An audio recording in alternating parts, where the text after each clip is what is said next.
Hello दोस्तों आज हम सीखेंगे जो केमिस्ट शॉप है उसमें हम किस तरह से सेल करें और किस तरह से अपने डॉक्टर को अपने पेशेंट को मेंटेन करें ताकि नेक्स्ट टाइम जब आए तो हम सिर्फ उसका मोबाइल नंबर ही पूछें, ना कि उसकी पूरी डिटेल।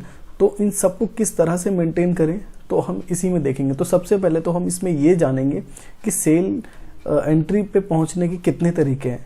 तो सेल एंट्री पे पहुंचने के लिए जो है 3 तरीके हैं। पहला तरीका ये है कि आप अपने कीबोर्ड से Alt+N का बटन प्रेस करें, आप अपनी सेल की एंट्री पे पहुंच जाएंगे। और दूसरा ऑप्शन ये है कि जो आपको अपने मेन डैशबोर्ड पे शॉर्टकट बटन्स मिलते हैं, सबसे ऊपर ही सेल का एक बटन होता है, आप इस पर क्लिक करके भी पहुंच सकते हैं। और जो तीसरा जो ऑप्शन है सेल की एंट्री पे पहुंचने का, आप ट्रांजैक्शन मेनू में जाके सेल पे स्लाइड करके आप बिल पे जैसे ही क्लिक करेंगे तो आप अपने सेल की एंट्री में पहुंच जाएंगे। तो ये तो हमने जान लिया कि किस तरह से हम अपनी सेल की एंट्री को खोलें। तो 3 तरीके हैं, 3 में से जो भी आपको सूटेबल लगता है उस तरह से आप अपनी सेल एंट्री को ओपन कर लें। उसके बाद आप जैसी ही सेल एंट्री पे डेट पे एंटर करेंगे, जो इसमें आप डेट देख रहे हैं वो बहुत पहले की डेट है, बट आपको तो समझना है इन चीज़ों को। लेकिन आप जो एंट्री करेंगे वो आपकी करंट डेट ही शो करेगी आपके सिस्टम में। तो जैसे ही आप डेट के बाद एंटर करते हैं तो आपको पेशेंट यहाँ पे दिखता है, मोबाइल नंबर पेशेंट का डालने के लिए। सबसे पहले तो आप क्या करेंगे कि पेशेंट का मोबाइल नंबर पूछ लेंगे, जैसे कि मैं डाल देता हूँ। और जैसे ही आप अपने 10 जो डिजिट है मोबाइल नंबर के कंप्लीट कर देंगे, अगर ये आपके सिस्टम में पेशेंट होगा तो ये ऑटोमेटिकली इसका जो भी नेम है, एड्रेस है, वो ऑटोमेटिक शो हो जाएगा। और जैसे कोई भी नया मोबाइल नंबर आप इसमें एंटर करेंगे तो फर्स्ट टाइम आपसे ये पूछेगा कि ये पेशेंट आपका नया है, इसकी मतलब इसको ऐड करना है या नहीं करना है। तो आप इसको ऐड कर लीजिए, यस कर दीजिए। उसके बाद जो भी इसका नाम है और जो भी इसका एड्रेस है, आप यहाँ पे उसका एड्रेस डाल देंगे। एड्रेस डालने के लिए आपको 3 लाइन मिलती है। अगर किसी का एड्रेस काफ़ी बड़ा भी है तब भी आप उसको यहाँ पे डाल सकते हैं। उसके बाद जैसे आपने देखा होगा कि किसी भी ओपीडी वगैरह में जाते हैं तो कुछ इन्फॉर्मेशन वो लेते हैं, तो इसी तरह की कुछ यहाँ पे इन्फॉर्मेशन है। आप फर्स्ट टाइम पे इतनी इन्फॉर्मेशन अपने कस्टमर से ना लें। अगर आपका कस्टमर से अच्छे रिलेशन है तो आप ले सकते हैं। नया कस्टमर हो तो इतनी इन्फॉर्मेशन ना लें, सिर्फ उसका नाम और मोबाइल नंबर पूछें। जब वो कस्टमर आपके पास रिपीट हो तब आप उससे धीरे धीरे सारी इन्फॉर्मेशन ले सकते हैं। सबसे पहले तो यहाँ पे देखो कुछ मेडिकल से रिलेटेड ही है कि ये जो पेशेंट है आपका जनरल है, ठीक है, या डायबिटिक का है। तो जिस तरह का भी आपका एक कस्टमर है आप यहाँ पे उसको सिलेक्ट कर लेंगे। और कोई आपको रिमार्क भी अगर डालना है तो आप यहाँ पे रिमार्क डाल सकते हैं।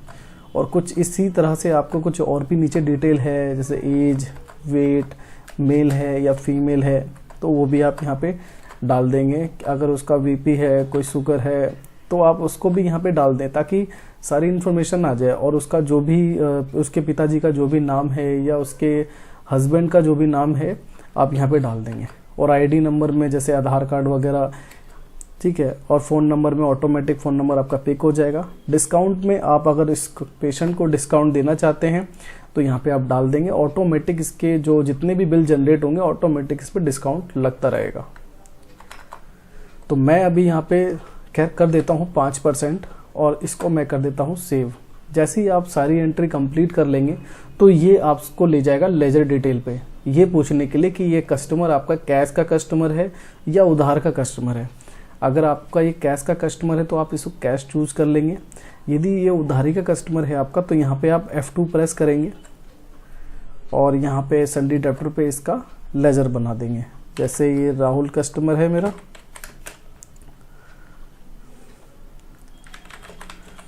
ठीक है। तो जो भी इसकी डिटेल्स आपको इसमें डालनी है, कोई ज़्यादा कंपलसरी है नहीं इतनी डिटेल भरना। आप मोबाइल नंबर वगैरह ये सारी चीज़ें यहाँ पर भी डाल सकते हैं। अगर नहीं डालना चाहते तो आपने बाय डिफ़ॉल्ट बाहर डाल ही रखा है। जैसे आप उसको सेव करेंगे और भी डिटेल इसकी पूछने के लिए यहाँ पे अवेलेबल होगी तो आप इसको एस्केप कर दें। अब आप देखेंगे कि राहुल दिल्ली हमने डाला था, राहुल दिल्ली यहाँ पे आ गया। अब जैसे ही आपने एंटर किया तो ये आपका उधारी का कस्टमर है। आप इसका जो भी बिल जनरेट करेंगे सब इसके अकाउंट में वो ऐड होते जाएंगे और जब ये आपको पैसा दे देगा तब आप उसकी रिसिप्ट डाल देंगे। अब जिस तरह से हमने अभी पेशेंट को मेंटेन किया, मतलब उसका मोबाइल नंबर वगैरह डाला, और इसी तरह से जो है आपको डॉक्टर की डिटेल भी डालनी है। तो अगर डॉक्टर का आपका मोबाइल नंबर है या कोई कोड है आपके पास तो आप यहाँ पे डाल दें। सपोज़ कि मेरे को डॉक्टर का मोबाइल नंबर ही डालना है या कोई ऐसा कोड डालना है, तो आप उसको एंटर करेंगे। तो ये जो है ये न्यू डॉक्टर कोड, यानी कि ये कह रहा है कि ये कोड अवेलेबल नहीं है, तो इसको भी आप यस करें। और डॉक्टर का क्या नाम है आप यहाँ पे बताएंगे, और डॉक्टर का जो भी एड्रेस है, यहाँ पे भी एड्रेस डालने के लिए 3 लाइन मिल जाते हैं। अगर किसी डॉक्टर का बड़ा भी एड्रेस है तो आप डाल सकते हैं। यहाँ पे जो है रजिस्ट्रेशन नंबर है, जो भी डॉक्टर का रजिस्ट्रेशन नंबर हो आप रजिस्ट्रेशन नंबर डाल दीजिए, और जो भी डॉक्टर का मोबाइल नंबर हो वो मोबाइल नंबर आप यहाँ पे डाल सकते हैं। और डॉक्टर को कितनी कमीशन आप देते हैं आप यहाँ पे कमीशन भी डाल सकते हैं, ताकि आप जब सारी सेल वगैरह करें और मंथली जब डॉक्टर का कमीशन निकालें कि किस डॉक्टर को कितना पे करना है आपको, तब आप यहाँ पे तब एक रिपोर्ट निकलती है, रिपोर्ट के अंदर ही, तो वहाँ से आप देखकर उसको पे कर सकते हैं। और जैसे ये स्पेशलिस्ट किसका है तो यहाँ पे आप डाल सकते हैं, और जो भी इसकी क्वालिफिकेशन होगी आप यहाँ पे डाल देंगे।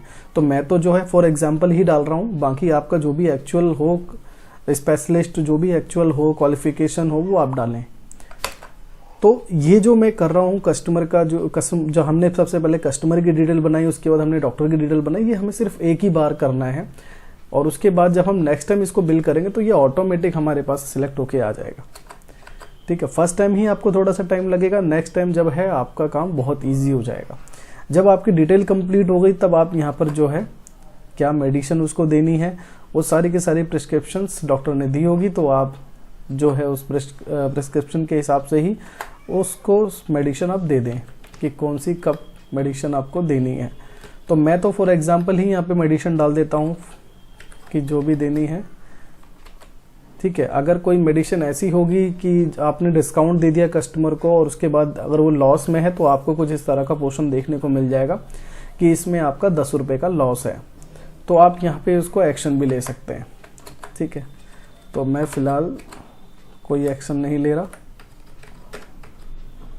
तो जितनी भी मेडिसिन थी मैंने वो डाल दी। अब मेरे को इसको बिल को सेव करना है, तो बिल सेव करने के लिए आपके पास यहाँ पर भी 2 से 3 ऑप्शन है। सबसे पहला ऑप्शन है कि आप कंट्रोल W करके इसको सेव कर दें। दूसरा ऑप्शन जो है इसका वो है एंड का बटन।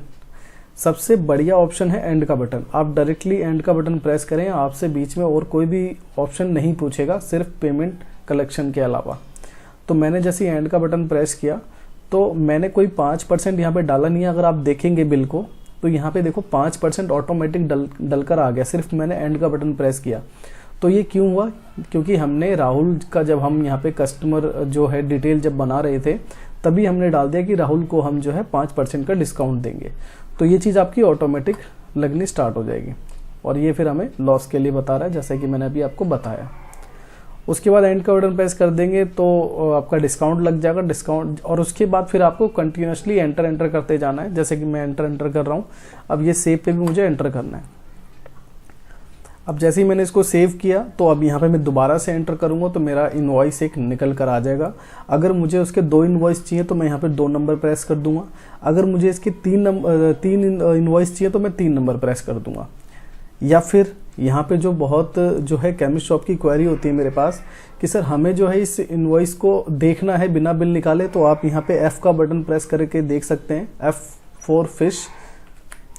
जैसे ही आप F का बटन प्रेस करेंगे तो आप बिना प्रिंटर से बिल निकाले आप यहाँ पे प्रीव्यू कर सकते हैं कि आपका जो बिल है, जो भी आपके कस्टमर का बिल है वो कैसा दिख रहा है और क्या क्या आपने उसमें दिया है। एक बार वेरीफाई भी करना चाहिए, अगर कोई बड़ा बिल है या फिर एक बार आपको चेक कर लेना चाहिए।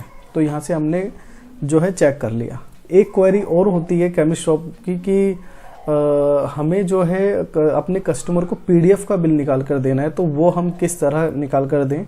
तो उसके लिए भी जो है आपको यहाँ पे प्रेस करना है O फॉर ऑरेंज, और O पे क्लिक करने के बाद आपको PDF चाहिए, आपको वर्ड चाहिए, एक्सेल चाहिए, जो भी आपको चाहिए उस पर आप एंटर कर देंगे और वो आपका एक्सपोर्ट हो जाएगा।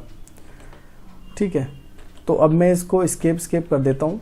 तो आपने समझ लिया कि सेल किस तरह से करना है, कस्टमर को किस तरह से उसकी डिटेल को डालना है। अब मैं दोबारा से उसी कस्टमर को सेल करता हूँ, मेरे को नंबर एक्चुअली याद भी है। तो देखिए 8750 तो देखिए ऑटोमेटिक राहुल यहाँ पे आ गया, मैंने कोई दोबारा से डिटेल नहीं डाली। और ऐसे ही में डॉक्टर का जो मैंने कोड दे रखा था 5050, तो ऑटोमेटिक जो है मेरा डॉक्टर भी आ गया, डॉक्टर दीपक। और फिर उसके बाद अब मैं इसका जो बिल बनाऊंगा उसमें मुझे बिल्कुल भी टाइम नहीं लगेगा। अब सपोज कि कोई नया कस्टमर है तो आप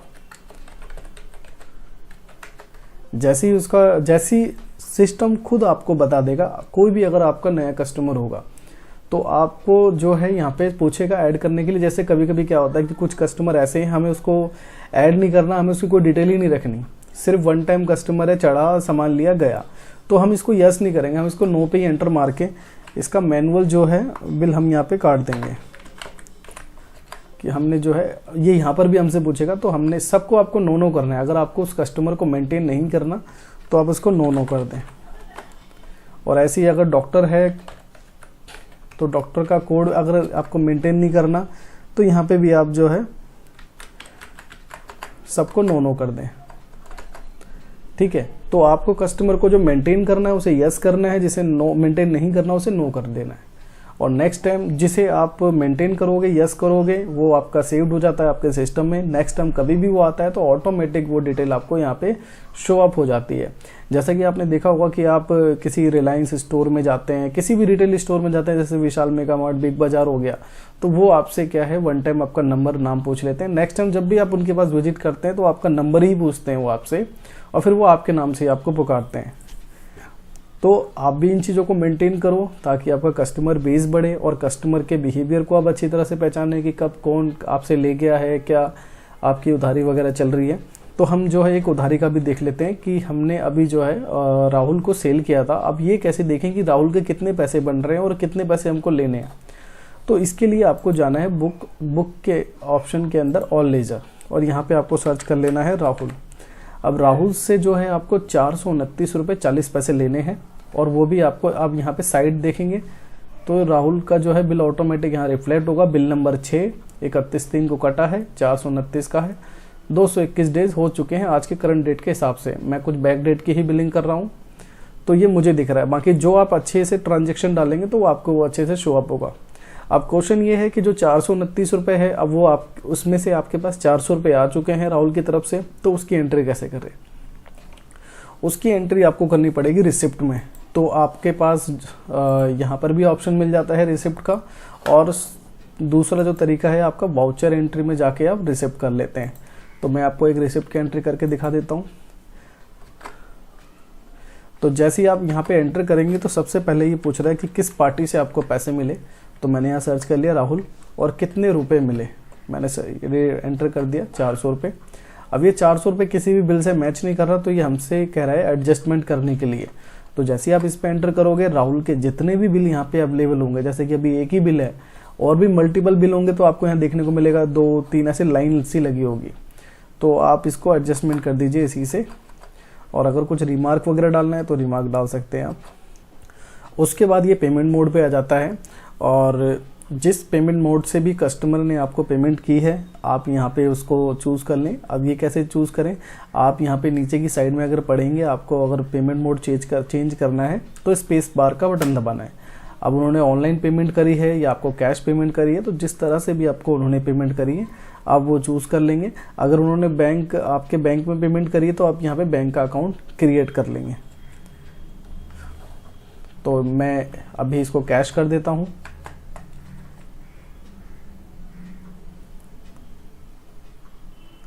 और उसके बाद कोई नरेशन आप डालना चाहते हैं, जैसे कि कुछ भी नरेशन डालना चाहें कि जैसे कि कस्टमर जो है आपको पेमेंट देने नहीं आया, आपने किसी लड़के को कस्टमर के घर पे भेजा, या कुछ भी, देखो कुछ भी रिमार्क हो सकता है। आप अगर नरेशन में डालेंगे, इन फ्यूचर कभी भी अगर रिपोर्ट देखेंगे तो आपको इतना कंफ्यूज नहीं होना पड़ेगा कि ये 400 रुपये आपके पास कैसे आए, कौन लेने गया, या कैसे आपको ये मिले। कभी कभी ऐसा होता है कि कस्टमर कहता है कि मैंने दे दिया, मैंने आपको कब दिया था, मैंने कल दिया था, आपका लड़का आया था, ऐसे आया था।